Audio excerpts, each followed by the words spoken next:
So, yeah, let's start with the founding of Shark Truth, and then I might try and get you to go further back than that, but let's start with that. So I'm a first-generation Chinese Canadian, and I grew up eating lots of shark fin.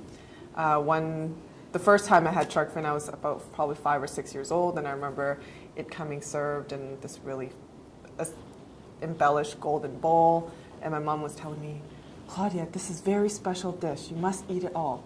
And so there was always an idea around it being something that I should aspire towards having at the dinner table, and I saw it at many wedding banquets. One day, my friend wrote a paper on this movie called Shark Water, and she said to me, and it was my last semester in school, I was doing business, and she said to me, hey Claude, do you drink shark fin soup? And I was like, yeah, so what? And all she said was, you have to watch this movie. And so, of course, I didn't listen to her, and I watched the movie by myself probably a month later, and that night I couldn't sleep.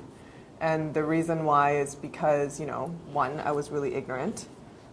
Two, I just couldn't believe how little I knew, especially since I had shark fin only a couple weeks before at a family banquet. And growing up, one of the values that my grandmother always taught me was that, Chinese people hate to waste. And we use every single part of the animal, and we respect, this idea of harmony, nature, family, and all those values.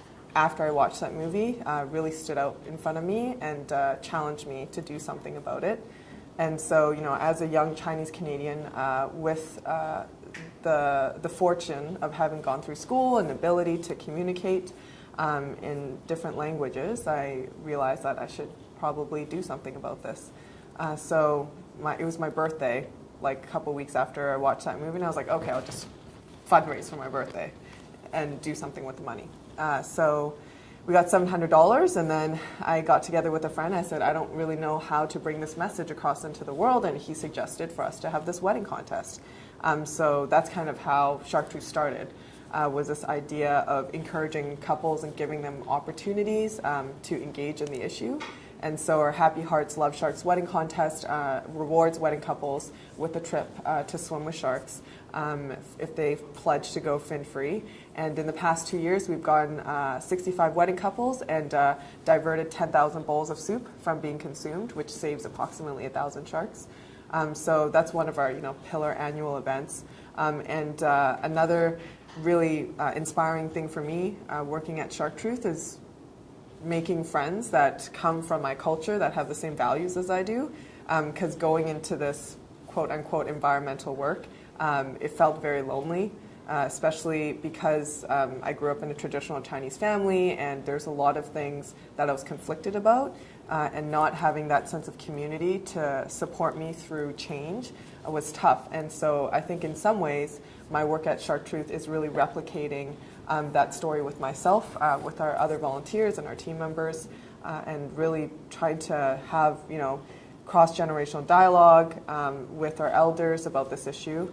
And so, yeah, it's been really exciting for us to see the change.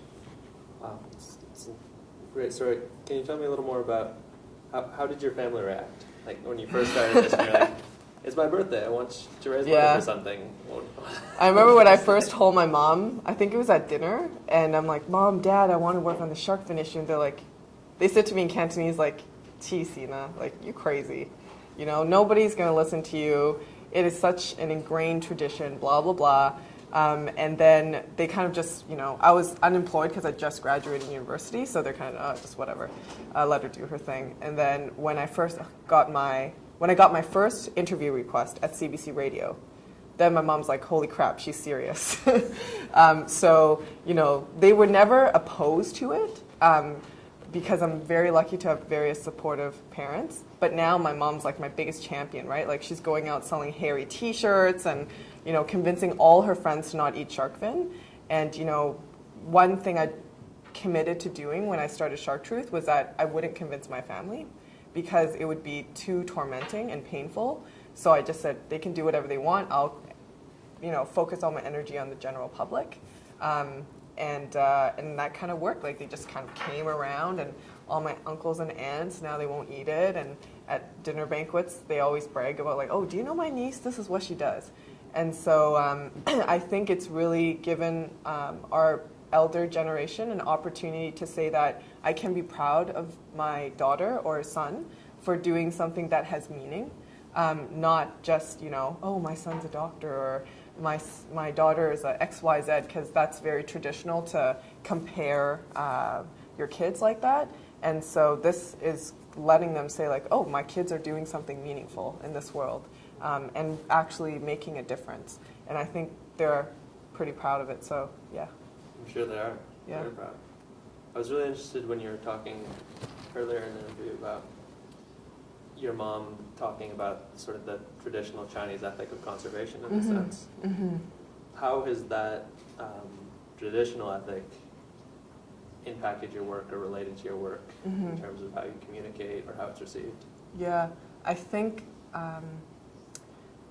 growing up, because my parents were immigrants into Canada, so they worked a lot, and my grandmother took care of me most of my life growing up. So she had major struggles through poverty, through war, famine, you name it.